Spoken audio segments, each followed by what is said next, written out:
Amin, tentunya. Bapak Ibu, tema kita hari ini adalah ini baru Kristen. Kalau 2 minggu lalu tema kita adalah ini bukan Kristen. Ini bukan Kristen. Sudah kita pelajari di beberapa minggu lalu ya bahwa saudaraku, Kristen itu bukanlah pengalaman emosional belaka. Jangan lupa ya, kekristenan itu bukan kekristenan itu Kristen. Saya refresh sedikit, bukan pengalaman emosional belaka. Emosional kita yes, pasti emosional belaka. Nah, saudara datang ke gereja waktu bernyanyi mungkin nangis. Ya saudara dijamah Tuhan. Oh haleluya Tuhan. Tuhan aku mengasihimu. Amin. Tapi itu belum Kristen. Kalau cuma nangis-nangis di ruang gereja. Kalau cuma nangis-nangis di dalam doa saudara. Itu belum Kristen. Jadi ingat, bukan pengalaman emosional belaka. Kekristenan juga bukan sekedar gagasan-gagasan. Ada orang hebat sekali loh menceritakan kekristenan, jago bukan main. Kristen itu adalah ABC, bla bla bla, hebat sekali dia. Kekristenan bukan gagasan-gagasan.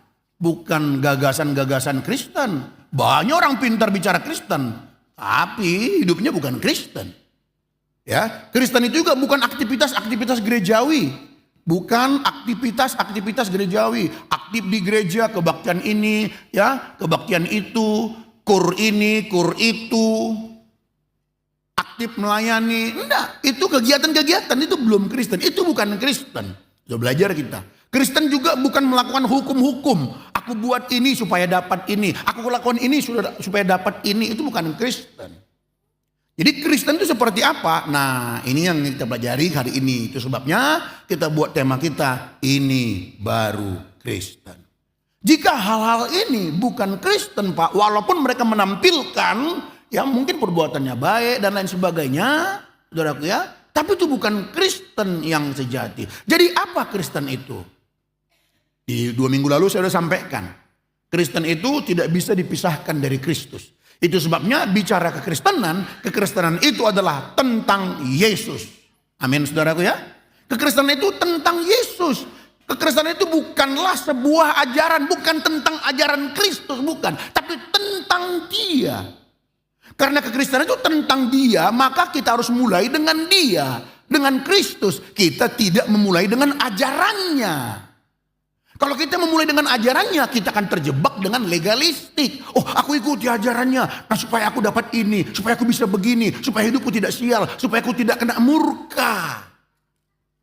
Saudara, karena kita tahu bahwa kekristenan itu tentang pribadi Kristus, maka mengenal Dia, mengasihi pribadi Yesus, saudaraku, itulah yang utama. Nangkap Bapak Ibu? Jadi sekali lagi kekristenan tidak dimulai dengan ajaran Yesus. Tidak Bapak Ibu yang dikasihi Tuhan. Tidak. Kekristenan itu dimulai dengan Yesus. Bukan dimulai dengan ajarannya. Misalnya kasihilah musuhmu katanya. Lalu ayo kita kasihi musuhnya. Kita maafkan dia. Supaya apa ini? Apa dasar kita memaafkan dia? Apakah kita hanya melakukan karena perintah-perintahnya supaya kita tidak sial, supaya kita tidak didapat murka? Tuhan mengatakan memberilah, lalu kita mentaati memberi. Bukan dari situ mulainya kekristenan. Jangan salah paham, kita harus memaafkan, amin. Kita harus memberi, amin. Kita harus menyangkal diri, pikul salib. Tapi kita tidak mulai dari ajaran-ajarannya. Bagaimana kita bisa melakukan ajaran-ajarannya, pribadinya tidak kita kenal. Akhirnya kita akan menjadikan Yesus hanya teladan. Akhirnya kita kejebak melihat Yesus hanya teladan. Kedatangan Yesus dari sorga ke bumi bukan untuk menunjukkan teladan. Untuk mati di atas kayu salib, saudaraku, mendamaikan kita. Ini yang paling utama harus kita pahami, ini awal kekristenan tentang Dia. Bapak Ibu yang dikasihi Tuhan. Jadi karena kekristenan itu dimulai dengan Yesus yang adalah sosok pribadi, maka ya yang inti kekristenan yang utama adalah mari kita bertumbuh mengenal Dia. Kita menjalin hubungan intim sama Dia. Mari kita belajar. Siapakah Yesus itu? Siapakah dia? Apa yang telah ia perbuat padaku? Kalau ini, relasi ini, siapa dia? Tidak kita kenal dengan benar, saudaraku. Bagaimana kita melakukan? Akhirnya kita melakukan ajaran-ajarannya. Karena apa? Karena tuntutan-tuntutan. Oh, pendeta bilang gitu. Kita mesti memberi, kita mesti mengasihi, kita mesti mengampuni, kita harus tolong orang dan lain sebagainya. Itu kata khotbah. Itu bukan Kristen, Bapak Ibu yang dikasihi Tuhan. Perlu kita pahami bahwa seluruh kebaikan Tuhan Yesus semasa hidupnya dan puncak hidupnya itu adalah, puncak kebaikannya di mana, saudaraku? Di atas salib. Jadi tanpa salib, saudaraku yang dikasihi Tuhan, semua keteladanan hidup yang Yesus tampilkan di bumi ini, tanpa salib ini nggak ada artinya semua. Mesti saya gambar dulu ya, misalnya, gambar ya, gini saudaraku. Inilah perjalanan hidup Yesus. Ya, 33. Itulah kata ini ya, kata pakar lah ya, 33 tahun dia. Waktu selama hidup saudaraku dari 1 sampai 30, inilah misalnya 30 tahun umur dia. Setelah 30 tahun baru dia tampil pelayanan 3,5 tahun. Di 3,5 tahun ini yang tercatat dalam Alkitab cara hidupnya, umur 12 ada, umur 12 ditampilkan ada, umur 8 hari ada ditampilkan Alkitab. Di sini dia diserahkan umur 8 hari sesuai dengan adat istiadat Yahudi. Umur 12 tahun juga dia tampil berargumentasi di bait suci, membuat kagum para ahli Taurat. Kenapa ditampilkan di sini? Itu menunjukkan bahwa Yesus tidak mengangkangi tidak mengangkangi budaya orang Yahudi, saudara. Kenapa? Umur 12 tahun itu orang Yahudi itu adalah anak Taurat. Jadi ditampilkan dia memang anak Taurat, dia menguasai Taurat sampai-sampai orang kagum umur 12 tahun. Katam. Hafal mati itu semua. Dan bukan sekedar hafal mati, tapi memiliki pemahaman, membuat tercengang para ahli-ahli kitab saat itu. Nah, lalu umur 30 tahun dia mulai tampil pelayanan di depan umum. Saya udah khotbahkan itu, bukan? Ini dia tamat dia sebagai sekolah rabi umur 30 tahun. Baru dia pelayanan di 3,5 tahun. Waktu dia 3,5 tahun ini melayani, berbuat baik, menunjukkan keteladanan, saudaraku. Puncaknya itu di mana? Di atas kayu salib. Tanpa salib ini, maka semua yang kebaikan-kebaikannya ini itu nggak berarti secara kekal. Nggak ada bedanya sama tokoh-tokoh agama lain. Tokoh-tokoh agama lain juga kan banyak yang baik-baik kan? Baik kan? Buddha, Gautama, baik nggak? Kalau kita baca-baca, baik. Apa itu yang menggerakkan perang ahimsa di India, siapa namanya? Tokoh India itu siapa? Mahatma Gandhi. Kurang apa baiknya kalau kita baca? Karena mereka itu perang saudara, langsung dia mengadakan sebuah gerakan di pinggir jalan aja orang puasa nggak mau makan. Dia tokoh. Makan apa? Enggak. Bagaimana aku bisa makan? Kita saudara kok saling perang. Berhenti kalian perang, saya akan berhenti. Bayangkan itu. Melawan tanpa senjata. Bayangin itu kalau bicara baik. Tetapi inilah keunikan Kristen. Tuhan kita memberikan nyawanya, ini puncaknya. Jadi kalau kita belajar tentang kekristenan, dimulai dari mengenal dia. Apa yang dia lakukan untuk kita, saudaraku yang dikasihi Tuhan. Sekali lagi, intinya penting bagi kita adalah kasih waktumu membaca Alkitab dengan setia. Kalau enggak, gimana kita bisa mengenal dia? Kasih waktumu untuk berdoa. Kalau saudara di rumah secara pribadi mungkin aduh waktu berdoa, kemana ini sinyalnya ini ada? Bingung. Baru 1,5 menit. Ya Tuhan. Mangap karena ngantuk. Tiba-tiba lehernya kurang beton. Jam 11 malam dia berlutut di hadapan Tuhan. Tuhan, aku mau berdoa. Aminnya besok pagi. Haleluya. Nah, kalau kita mungkin mengalami hal-hal sulit seperti itu, mari kita masuk dalam disiplin bersama. Ada 2 malam kita jam 9 sampai jam 10 hari Jumat. Datang bersama-sama. Itu sebuah pelatihan, itu disiplin rohani yang harus kita bangun juga, saudaraku. Karena di dalamnya lah nanti kita akan bertumbuh mengenal dia. Di dalamnya itulah cinta kita akan makin bertumbuh, saudaraku. Jadi saya ulangin sekali lagi. Kekristenan itu tidak dimulai dengan mengikuti ajaran Yesus, tapi dimulai dari mengenal dia. Kekristenan itu adalah Kristus. Siapa dia? Apa yang telah ia lakukan bagi kita? Dekati dia, nikmati hadiratnya, pribadinya, saudaraku. Jadi kalau ini kita tidak bertumbuh, kita akan gagal dalam melakukan ajarannya. Kalau kita tidak kenal pribadinya, maka kita melakukan ajaran-ajarannya karena apa kata pendeta aja. Kita ke gereja karena apa? Ya aku kan Kristen, masa nggak ke gereja sih? Apa kata tetangga nanti? Loh, Bapak kan orang Kristen, kok nggak ke gereja? Oh iya, malu. Tetangga suka nanya-nanya, datang ke gereja. Ingat, berkali-kali dari mimbar ini kami sampaikan bahwa motif taat lebih penting dari apa? Oh Tuhan, lupa Tuhan. Aduh, harus rendah hati dan tidak sombong memang ya. Saya tulis ini ya, saya tulis saudara ya. Motif taat ya lebih penting, ya gitu dong, lebih penting daripada ketaatan itu sendiri. Itu sendiri. Nah, kita kasihlah berdini biar terasa dia quote. Ya, maksudnya apa Pak? Hari ini saudara datang kebaktian ke gereja, taat kan? Betul nggak? Tapi motif saudara datang apa? Motif saudara hari ini taat ke gereja apa motifnya? Kayak tadi, malu sama tetangga nggak gereja. Karena apa taat? Datang kebaktian. Takut nanti sial. Takut rezeki nggak dapat. Takut nggak diberkati Tuhan. Motifnya udah salah. Itu bukan Kristen. Itu bukan Kristen saudaraku.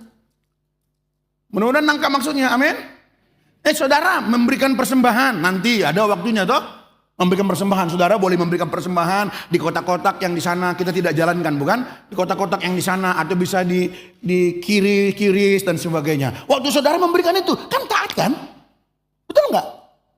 Tapi motif saudara memberi apa? Supaya diberkati 30, 60 dan 100 kali lipat. Salah kita kalau gitu. Itu bukan Kristen, saudara kasih Tuhan. Nah, jadi ingat, kekristenan adalah tentang Yesus. Maka mari kita datang kepadanya, kita kenal dia. Terus dengarkan setiap firman Tuhan yang kita ajarkan. Dengar baik-baik, baca Alkitab di rumah. Jangan sampai nggak baca Alkitab Bapak Ibu ya. Walaupun ada sebuku segini tebalnya, dikarang oleh profesor doktor teologi yang paling pintar di kolong langit ini, dikarang oleh seorang profesor doktor yang paling rohani sekalipun, segini tebalnya, tetap tidak bisa dibandingkan dengan Alkitab kita. Karena ini tak punya otoritas. Walaupun segini tebal bukunya. Walaupun orang paling rohani nulis itu. Ini tidak punya otoritas. Yang punya otoritas adalah Alkitab. Makanya, aku cukup dengar khotbah aja. Aku cukup ya dengar YouTube. Tidak bisa. Saudara tidak menghargai firman namanya. Alkitab 66 buku di dalamnya. Itu yang Tuhan berikan bagi kita. Tidak bisa digantikan oleh apapun. Setuju dulu nih? Tepuk tangan kalau setuju saudara. Yang kedua saudaraku, kekristenan itu apa? Kekristenan sejati itu adalah kehidupan Kristus di dalam hati. Coba Galatia 2 ayatnya yang ke-19 sampai 21 kita baca. Kunci C lah dulu tuh. Nah, sambil Bapak Ibu cari atau bagian kita nyari. Nah ini kan dulu. Adapun hidupku ini bukannya aku lagi, melainkan Kristus yang hidup di dalam aku. Nah, tampilkan ayatnya. Yang saya nyanyikan ini adalah ayat yang kita baca. Ayat 20 nanti, tapi kita mulai dari 19. 1, 2 ya. Sebab aku telah mati oleh hukum Taurat, supaya aku hidup untuk Allah. Aku telah disalibkan dengan Kristus. Tahan dulu sebentar ayatnya, ayat 19 biar paham kita ya. Sebab aku telah mati oleh apa? Hukum Taurat. Paulus bilang gini, dulu aku hidup melakukan tuntutan hukum Taurat supaya aku berkenan di hadapan Tuhan. Supaya aku tambah suci, kata Rasul Paulus, aku lakukan hukum Taurat ini tanpa cacat, kata dia begitu. Dia berusaha tanpa cacat melakukannya. Tapi sekarang dia bilang, aku sudah mati sama hukum Taurat ini. Aku tidak lagi dikendalikan sama hukum Taurat. Enggak.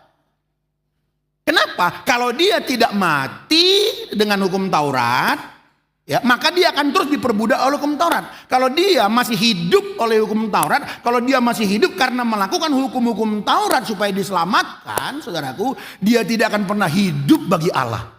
Jadi aku sudah mati, dulu aku hidup hukum Taurat. Sampai-sampai apa? Hukum Taurat yang kupelajari ini mendorongku untuk menganiaya orang-orang Kristen, untuk memenjarakan orang-orang Kristen. Itulah pelajaran hukum Taurat yang dia dapat selama ini, karena dia terjerumus kepada hukum-hukum. Tapi sekarang karena Kristus aku mati. Saudara, tidak akan pernah bisa hidup kita bersama Kristus kalau kita tidak mati dengan yang lain.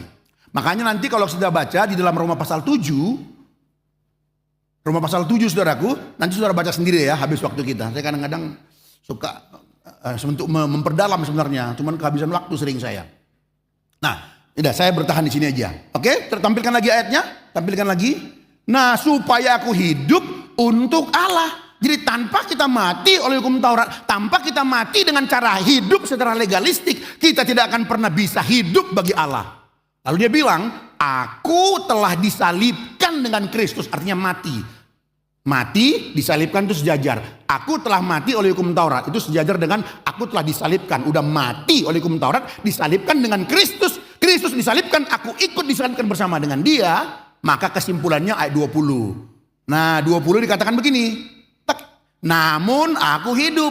Ingat ya, aku sudah mati oleh hukum Taurat. Di bagian lain aku sudah mati karena dosa. Aku sudah disalibkan bersama Kristus. Tetapi bukan berarti aku mati. Sekarang aku hidup, tapi hidupku yang berbeda. Namun aku hidup, tetapi sama-sama bukan lagi aku sendiri yang hidup, melainkan Kristus yang hidup di dalam aku. Tahan dulu ayatnya, tahan ayatnya.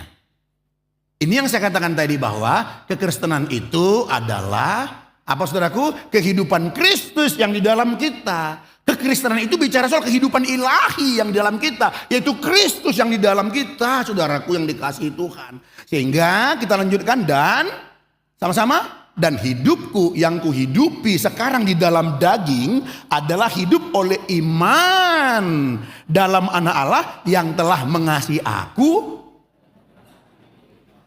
Itulah Kristen. Jadi Kristen itu saudaraku yang dikasihi Tuhan, bicara soal Kristus yang pertama tadi, makanya kita harus mengenal dia terus, ya kan? Yang kedua, kekristenan sejati itu bicara soal kehidupan Kristus yang di dalam aku, Kristus yang di dalam aku. Hidupku sekarang yang kuhidupi di dalam daging ini adalah kehidupan oleh iman dengan memandang kepada Dia. Apa yang Ia telah lakukan bagiku, aku percaya. Lalu kita menghidupi ajarannya. Nah, saudaraku, dengan demikian Kristen itu bukan hidupku, tapi hidup Kristus. Sama-sama yuk. Kristen itu bukan hidupku, bukan tentangku, tapi tentang Kristus. 1, 2 ya.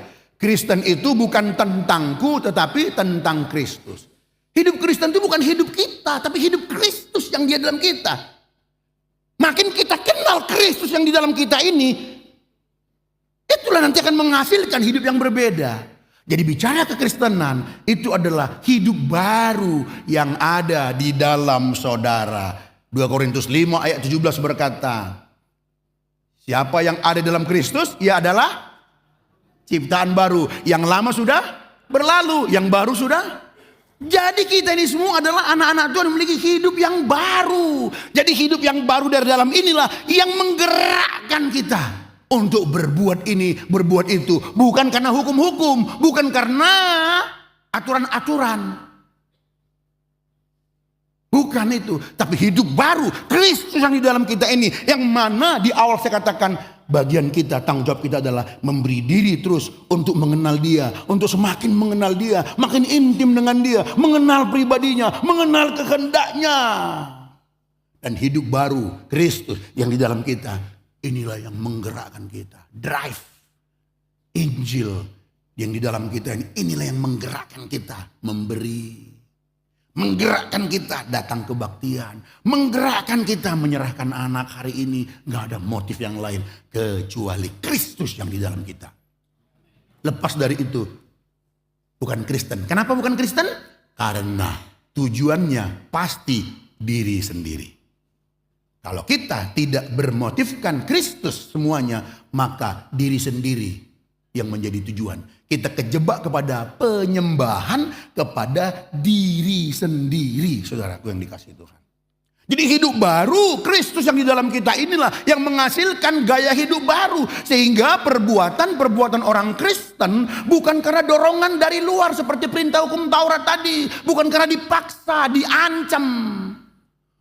Makanya saya berkata selalu dengan teman-teman pengkhotbah di gereja kita, awas jangan mimbar ini menjadi ancaman. Saudara, kalau saudara nggak memberi, saudara tidak diberkati. Lumbung-lumbung saudara bocor. Gak ada itu dari sini, itu bukan Kristen. Bukan kita tidak ingin saudara memberi. Memberi itu adalah apa saudaraku? Itu kan sebuah melakukan firman yang, tapi orang tidak akan mungkin bisa kasih dengan tulus. Kalau dia tidak bertumbuh dengan Tuhan, dengan baik, gak akan mungkin bisa. Mau saudara kasih juga 50 juta juga, kalau itu bukan hasil karena pengenalanmu akan Tuhan, gak berarti sama sekali. Tapi saudara memberikan 10.000. Tapi itu hasil pengenalanmu dari Tuhan. Tuhan, aku sadar hidupku ini berasal dari Tuhan. Engkau memberikan aku hidup baru. Dulu aku manusia lama yang berujung kepada kebinasaan. Sekarang kau berikan aku hidup yang baru.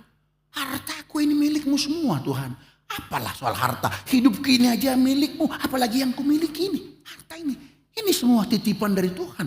Aku hanya pengelola ya Tuhan. Tuhan, kusisihkan untuk membantu orang susah. Nah, tapi seginilah Tuhan. Saudara mengatakan dengan tulus itu berarti di mata Tuhan. Jadi kita memberi, good. Tapi saya berharap kiranya kita memaafkan, kita memberi, kita menolong orang. Itu semuanya hasil dari apa? Hidup baru, Kristus yang dalam diri kita ini. Bisa tepuk tangan saudaraku, puji Tuhan ya. Ini yang mau kita dorong terus. Karena ini yang dikatakan Alkitab. Bukan karena diiming-imingi janji. Saudaraku yang dikasih Tuhan. Kalau saudara setia. Kalau saudara sungguh-sungguh mengasihi Tuhan. Saudara sungguh-sungguh melayani Tuhan. Tuhan akan memberkati saudara. Tuhan memulihkan hidup saudara. Haleluya. Rumah saudara dulu 1 sekarang jadi 3. Ruko saudara 2 tahun depan menjadi 5. Dengan iman kita katakan angkat tanganmu saya akan berdoa. Ruko saudara jadi 5. Gak boleh dari sini keluar seperti itu. Itu bukan Injil. Itu iming-iming. Iming-iming itu. Coba saudara baca. Pernah gak Tuhan Yesus ngomong kayak gitu dalam Alkitab?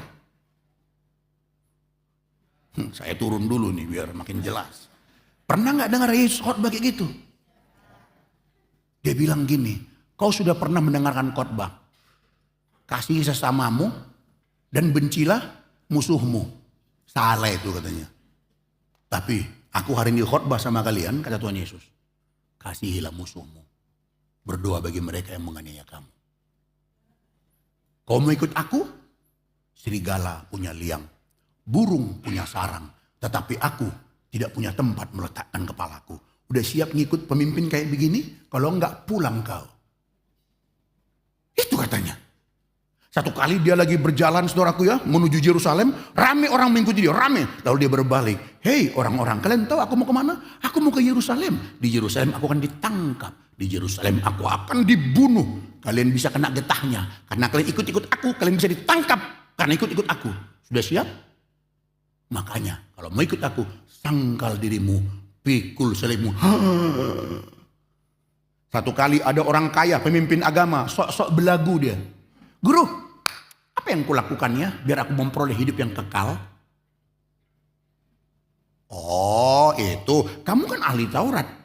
Emang di kitab Tauratmu yang kau baca itu kau pelajari apa katanya? Kan gitu. Ya, yang mana? Perintah yang mana katanya lagi? Tuhan bilang,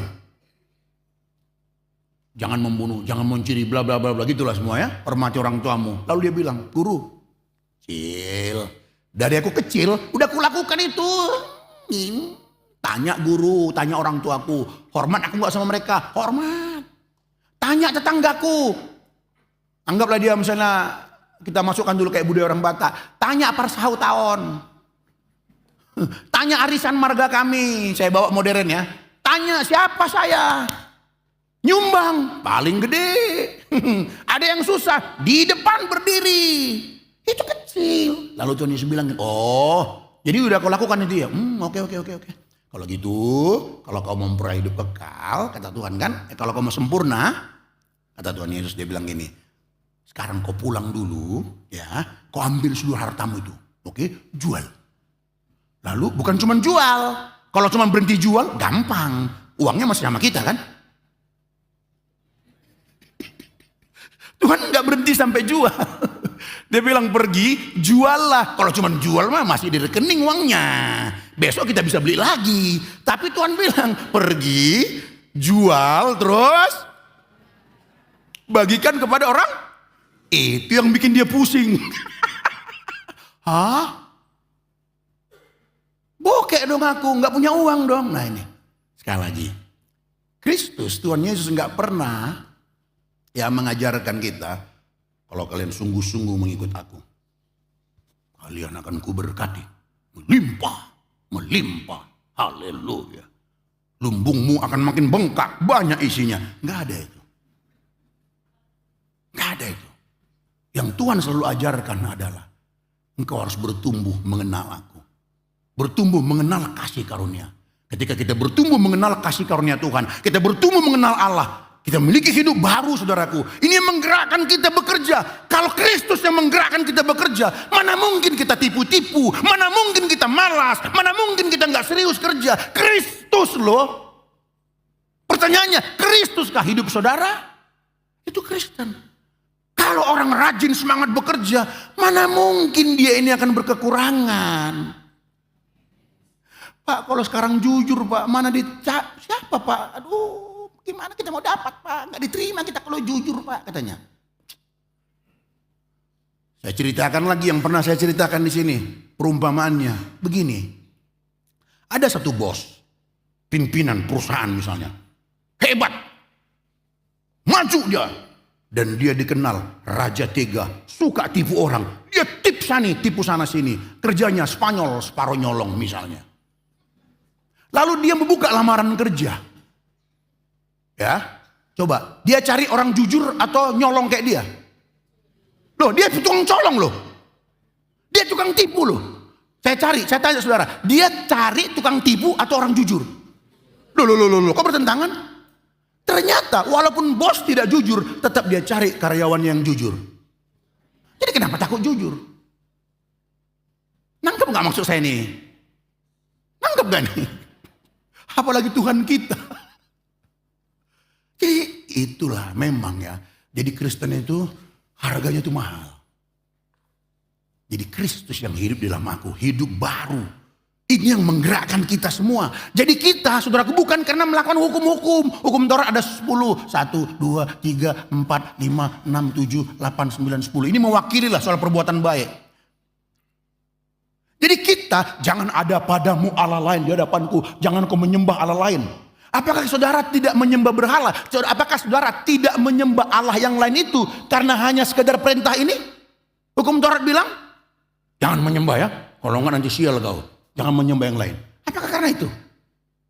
Bukan. Tapi harusnya karena cinta. Karena Kristus dalam kita ini, itulah membangkitkan terus kecintaan akan dia. Makin kita bertumbuh dengan Kristus yang di dalam kita ini. Cinta itu makin kuat. Dan cinta itu nggak usah dibilang jangan membunuh, nggak usah dikasih tahu jangan membunuh ya, udah nggak membunuh kita karena cinta kita kepada dia.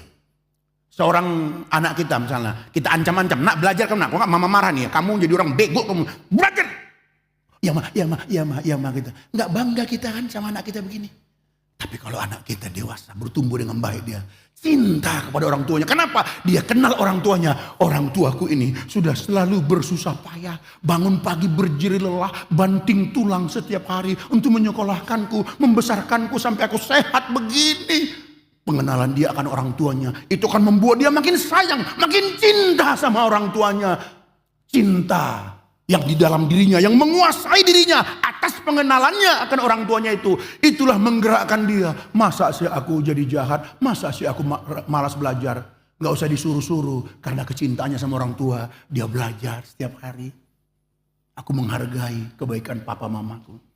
Lalu papa mama pulang kerja, dia lihat anaknya, diintip ke kamarnya, belajar. Orang tua gini, sebentar udah mau nangis dia. Orang tua itu udah menangis sebenarnya ngeliat anaknya. Setiap hari dia temui, rajin, menghargai orang tuanya. Lalu anaknya melihat ke pintu. Papa mama, ya lanjut belajar, nggak apa-apa. Papa mama mandi dulu, nanti udah segar, udah ini kita baru ngobrol.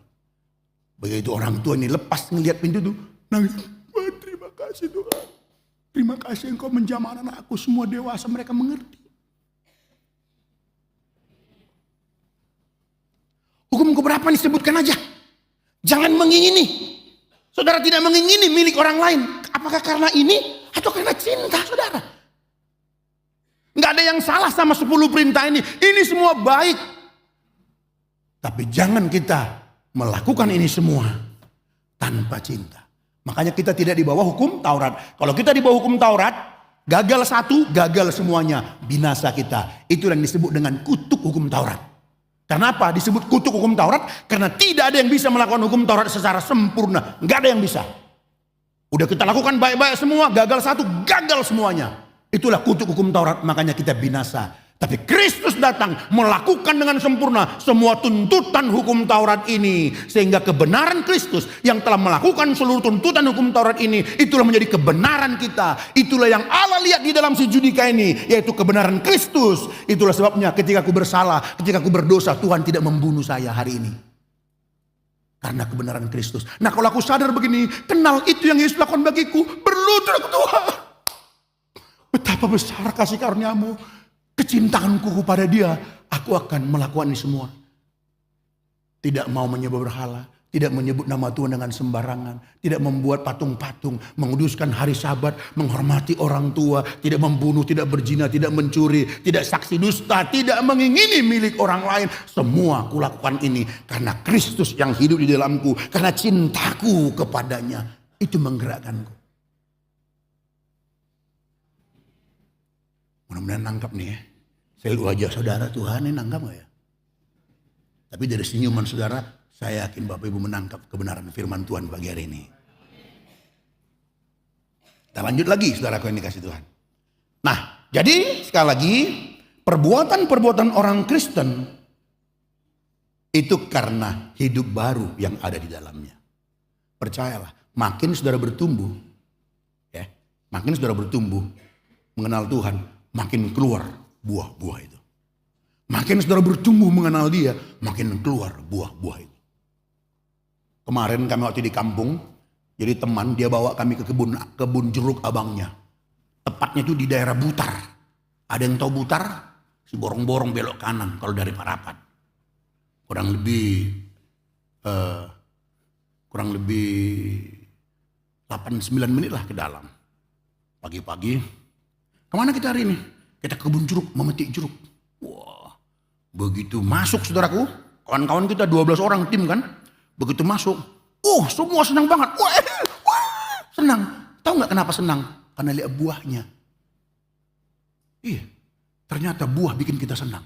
Walaupun pohon itu tadi semuanya mantap, rindang, kalau nggak ada buahnya, apanya pohon ini? Hijau, rindang dia, nggak ada buahnya. Oh, mungkin belum musim buah. Kan bisa begitu kita kali. Tapi semua kita senang melihat buah. Sama, Tuhan pun senang melihat buah hidup kita. Lalu ada seorang bapak yang punya, pengelolanya itu, namanya Pak Hansel Nawaban. Sama istrinya cerita. Ini jatuh-jatuh kenapa ini? Yang jatuh ini adalah dia tidak bertumbuh dengan baik. Jatuh dia. Walaupun sudah kuning dia, jatuh. Banyak juga yang jatuh. Jangan diambil itu, nggak bagus itu katanya. Kok bisa jatuh? Yang pertama, ada katanya lalat buah. Aku tak ngerti juga ya. Jangan saudara tanya ya. Apa itu lalat buah Pak Pendeta? Nggak tahu aku. Dia bilang ada lalat buah. Dia terbang, dia hinggap ke buah itu. Mungkin dari kecil kali buahnya. Disuntikkannya lah. Apalah sesuatu lah gitu ya. Itu bisa membuat nggak bagus pertumbuhan buah itu. Dari batangnya ini nggak bagus akhirnya. Itu bikin dia jatuh. Nah, yang kedua, kalau dia nggak jatuh pun buah itu, ya, tapi udah rusak dia, bisa diuji. Buah udah bagus dia nih, kita bisa uji dia buah bagus atau enggak. Kita goncang, jatuh dia pasti. Waktu di situ, saya langsung bilang sama istri saya, konten. Kontennya apa? Yang kusampaikan tadi. Demikianlah hidup Kristen saudaraku. Yesus, dia datang sama kita mencari buah. Dia lihat, kalau buah yang kita tampilkan itu bukan hasil dari hidup baru, tidak permanen. Semangat saudara 2 minggu baca Alkitab, absen 3 minggu, ya gitulah. Semangat 2 malam dia 1 bulan, absen 3 bulan. Nah itulah dia. Karena itu hasil apa? Hasil tekad. Oh, aku harus lebih suci nih, harus lebih suci. Harus. Begitu saudara tekad begitu, aku sampaikan kepada saudara, udah gagal saudara bentar lagi. Tiba-tiba dia ada teman. Nongkrong, milih nongkrong. Oh ada tinju, milih tinju. Oh ada bola, MU yang main malam ini. Chelsea yang main, ya terserah saudara ngefans sama siapa. Gak jadi, Tuhan, engkau tahulah Tuhan kan. Kalau ini kan final Tuhan. Sekali 4 tahun. Kalau 2 kan tiap minggu Tuhan. Kok bisa begitu? Tidak permanen. Kenapa? Perbuatan baik yang kita tampilkan bukan hasil dari hidup baru, bukan hasil dari Kristus yang di dalam kita. Yang kata Paulus, hidupku bukan aku lagi, tapi Kristus yang hidup dalam aku. Hasil tekad-tekad saudara nggak permanen. Makanya jangan heran kita tak berubah-berubah. Karena hati kita tidak diubah. Ingat pusat hidup kita kan hati. Makanya Tuhan bilang apa? D minor. Siapa tahu ada yang udah mulai lemah, segar kembali kan? D minor. Jagalah hati, jangan kau nodai. A. Kunci A. Dari D minor ke A. Ulang. Jagalah hati. D minor ya? Jagalah hati, jangan kau nodai. Jagalah hati, lentera ilahi. Ding.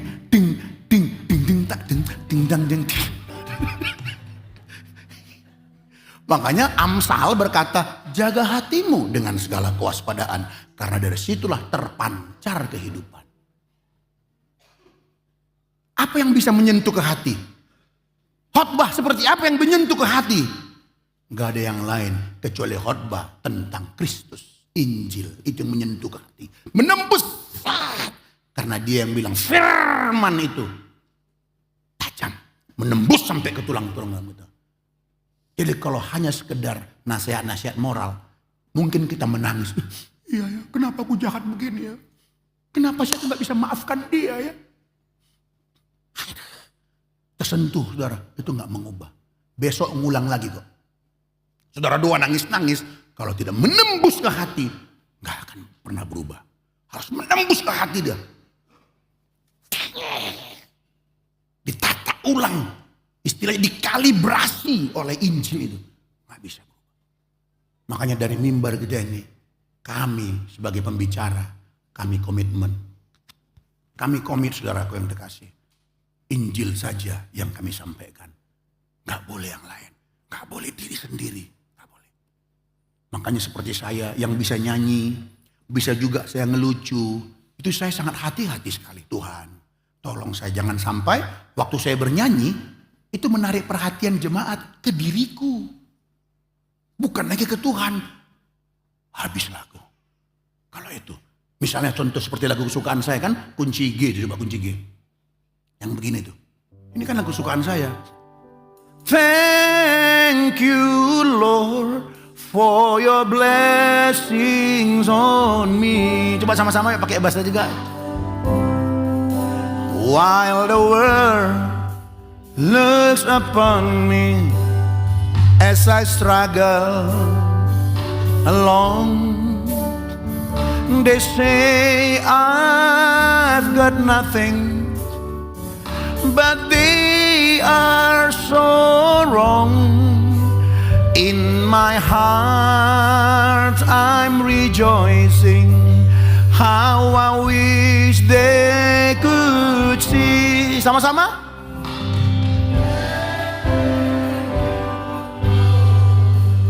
For your blessings on me. Coba, waktu saya khotbah sambil nyanyi, kalau nyanyiku ini ternyata di dalam hatiku motifnya untuk menarik saudara ke saya. Bagus juga suara Pak Judi gini. Keren juga. Binasalah aku. Karena ternyata dari mimbar ini diriku yang kutonjolkan, diriku yang kukotbahkan. Harus Kristus. Makanya saya bilang sama teman-teman, ya, yang bisa joke. Kan ada pendeta yang pintar kalau melucu. Nggak ada yang salah sama lucu ya.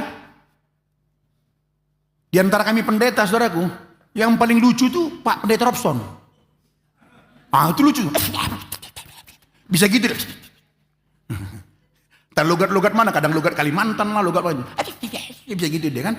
Kebetulan wajahnya pun imut-imut juga kan, tembem-tembemnya. Pengen di gitu kan. Jadi kalau kita ketemu sharing, bilang, sorry ya kalau saya langsung nyebut nama ya. Nah, sorry ya, kadang-kadang saya kalau bilang dia Pendeta Robson malah kagok saya. Karena itu bere lah, kayak ponakan gitu. Bukan kayak ponakan dari sisi marga. Karena mamanya itu Silahi, aku kan Sialoho kan. Jadi panggil tulang sama aku dia. Jadi kalau ngomong dia Pendeta Robson, masih muda juga, kamu belum menikah kan. Nah, aku juga nggak tahu kok kenapa lama sekali. Biar cuma Tuhan yang tahu lah. Saya juga sama itu sama si Mike juga. Saya juga bingung kenapa lama sekali kalian berdua. Saya bilang tampilan paten, isi ada gitu ya. Tapi kenapa ya Tuhan, haleluya. Saya nggak tahu apalah. Apalah kehendak Tuhan sama mereka ini, saya juga nggak ngerti. Ya udah. Saya bilang hati-hati ya waktu kita ngelawak, awas. Jangan sampai lawak kita itu menarik jemaat ke kita. Lawak yang kita buat, nyanyi yang kita bangun, ini pemberitaan kita. Itu jembatan untuk mengantar ke sini supaya mereka makin mengerti, supaya jemaat makin mengerti Injil ini. Kalau itu ditarik ke sini, binasalah kami. Mungkin gak ada apa-apa hidup kami. Mungkin biasa, fine-fine, ketawa. Tapi sesungguhnya di dalam sini kami tidak akan memiliki damai sejahtera. Sebentar ya. Nih kayaknya subwoofer deh nih. Subwoofernya dikecilinnya nih. Ngungung dari tadi. Kayaknya subwoofer tuh. Itu saudara komunikasi Tuhan. Mungkin kami biasa aja. Ketawa mungkin. Tapi dalam sini kami gak ada yang tahu. Kami sepi, kami kosong juga. Kalau diri yang menjadi pusat. Jadi salah satu ciri orang yang hidupnya sepi, yang hidupnya kosong, tahu nggak apa? Hidupnya hanya untuk dirinya sendiri. Dia menyembah Tuhan pun untuk diri sendiri. Itu sepi, kosong hatinya. Amin, saudaraku. Iya. Nah, ini masih panjang memang. Kita lanjutkan di minggu-minggu depan aja lah ya. Ada berapa poin lagi memang, saudaraku. Nah, tapi saya closing di sini. Jadi perbuatan kita orang Kristen itu karena hidup baru di dalam kita ya. Oleh karena itu mari kita kenal dia. Bertumbuhlah dalam kasih karunia Allah. Makin kita mengenal dia, itu mendorong kita untuk berbuat sesuatu, menghasilkan buah-buah, saudara-saudaraku yang dikasih Tuhan. Nah, kiranya kebenaran firman Tuhan ini memberkati kita semua. Dan saya bertanya kepada saudara, bagaimana kehidupan saudara? Bagaimana kehidupan kekristenan saudara selama ini saudara jalani? Apakah legalistik? Apakah saudara datang kebaktian supaya diberkati? Saya berharap sudah bukan begitu ya. Bukan begitu. Apakah saudara hyper grace? Tuhan kan sudah mengampuni aku. Hidup suka-suka aja. Hidup aja dalam dosa. Kan Tuhan sudah maafkan. Kalau Tuhan bilang ke sorgalah. Dulu waktu saya masih kerja di Medan. Ini pimpinan saya. Saya tanya sama dia begini. Orang Batak juga. Saya sharing sama dia tentang sorga. Dia bilang gini, nanti saya pakai bahasa Batak dulu, nanti saya terjemahkan. Dia bilang gini, Judika, mau tu surgai, mau tu surgin na Tuhan itu surgau, mau tu narokin na Tuhan itu narokau, gitulah. Dia bilang gini, Judika tahu nggak kalau ke sorga itu terserah Tuhan katanya.